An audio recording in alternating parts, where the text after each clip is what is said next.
बिस्मिल्लाहिर्रहमानिर्रहीम। अस्सलाम वालेकुम। पीके फूड सीक्रेट्स में आप सबको खुशामदीद है। आज मैं आपको देसी घी बनाना बताने जा रही हूँ, जो कि दूध के ऊपर मलाई आती है उसको मैंने फ्रीज़ किया हुआ है और उसके साथ देसी घी बनाऊँगी बग़ैर इसको मैं मक्खन बनाए, बग़ैर कोई मेहनत का काम किए हुए इसको देसी घी बनाऊँगी इसका मैं। और ये जो मलाई है ये मैंने रात को निकाल के रख दी थी, तो ये देखें ये अब पूरी तरह से नरम हो चुकी है। ये देखें, अगर इसी स्टेज पे आप इसको हल्का सा बीटर के साथ बीट करेंगी या पंजाबी में जिसको कोटनी कहते हैं उसके साथ आप इसको थोड़ा सा मिक्स करेंगी तो ये मक्खन बन जाएगा फ़ौरन। तो इस तरह का आपने एक स्पून लेना है। ये देखें ये बिल्कुल सॉफ्ट है। और अब मैं जो चूल्हा है वो ऑन करने लगी हूँ।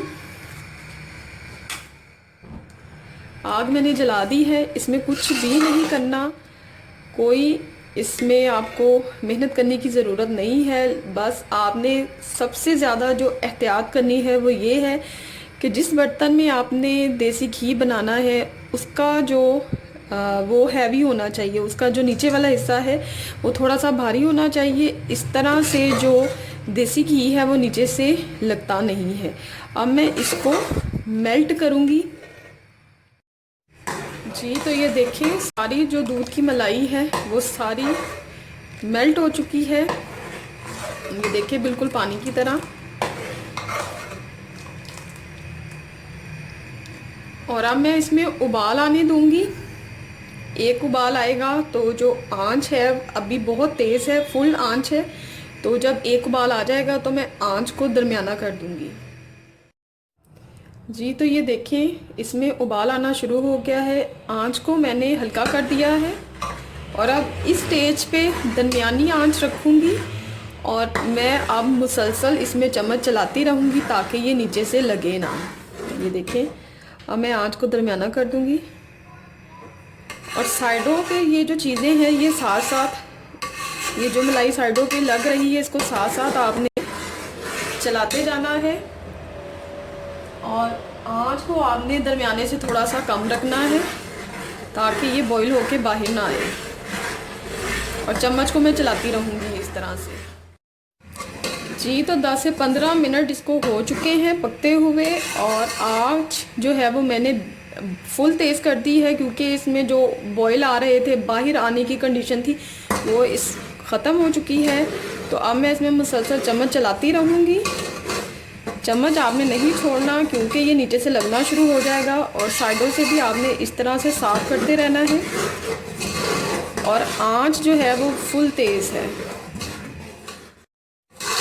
जी तो ये देखें ये पक पक के बिल्कुल गाढ़ी हो चुकी है और अब जो इसकी कंडीशन है वो है नीचे मज़ीद लगने वाली और इसने अब उड़ना शुरू कर दिया है। तो अब इस स्टेज पे आके मैं जो आंच है वो बिल्कुल दम वाली आंच कर दूंगी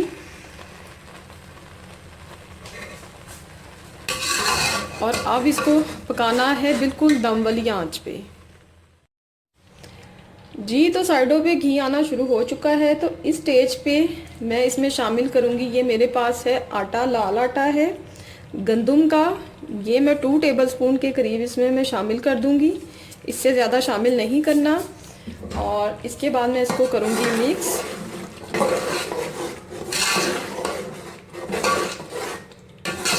और अब मैं आंच को थोड़ा सा तेज़ करूँगी, थोड़ा सा, दरमियाने से भी कम है। और अब मैं इसको चम्मच चलाती जाऊंगी और इसको मैं पकाती जाऊंगी। ये देखिए इसने घी छोड़ना शुरू कर दिया है साइडों पे। आटा डालने से जो है घी में इतनी ज़बरदस्त सी खुशबू आएगी कि आपके पूरे मोहल्ले को पता लग जाएगा कि देसी घी बना रहे हैं। ये देखें घी ऊपर आना शुरू हो चुका है। ये देखें और अब मैं इस चम्मच चलाती जाऊंगी जब तक कि घी पूरी तरह ना बन जाए। जी तो ये देखिए कितना ज़बरदस्त सा जो देसी घी है वो बन के रेडी हो चुका है। जब ये मलाई जो बाकी बच जाती है इस तरह से ये दाने दाने बन जाए, दानेदार हो जाए, तो अब आप क्या करना है, अब ये करना है कि इसका जो चूल्हा है वो बंद कर देना है। और जो घी है वो बिल्कुल रेडी हो चुका है। और ये जो चीज़ है आपको अभी ब्राउन नहीं लग रही होगी, लेकिन चूल्हा हम बंद कर देंगे इसलिए कि वो घी जो है वो इस कदर गर्म है कि ये खुद ब खुद ही थोड़े से ब्राउन होना शुरू हो जाएंगे। अगर इससे ज़्यादा इसको कुक किया तो घी जलना शुरू हो जाएगा। तो अब मैं चूल्हा बंद करने लगी हूँ जी। तो अब मैं जो देसी घी है वो छान लूँगी, नीम गर्म। इसको छानना है, ठंडा करके नहीं छानना क्योंकि वो जम जाएगा। देखिए माशाल्लाह से कितना ज़बरदस्त सा ये देसी घी बन के रेडी हुआ है और इसको मैं छान रही हूँ। ये जो बाकी इसका बचा है नीचे ब्राउन ब्राउन, इसको आपने फेंकना नहीं है। इसमें आपने शक्कर या चीनी डाल के मिक्स करके इसको खाएंगे तो बहुत ही मज़ेदार ये लगता है खाने में। कोई भी चीज़ वेस्ट नहीं होगी इसमें। और ये देखें, ये ज़बरदस्त सा देसी घी बन के रेडी है जी। तो खुशबूदार सा देसी घी बन के रेडी है। उम्मीद करती हूँ कि आपको मेरी ये वीडियो अच्छी लगी होगी और आप मुझे कमेंट्स में ज़रूर बताएंगे कि आपको मेरी ये वीडियो कैसी लगी है। तब तक के लिए मुझे इजाज़त दीजिएगा। अल्लाह हाफिज़।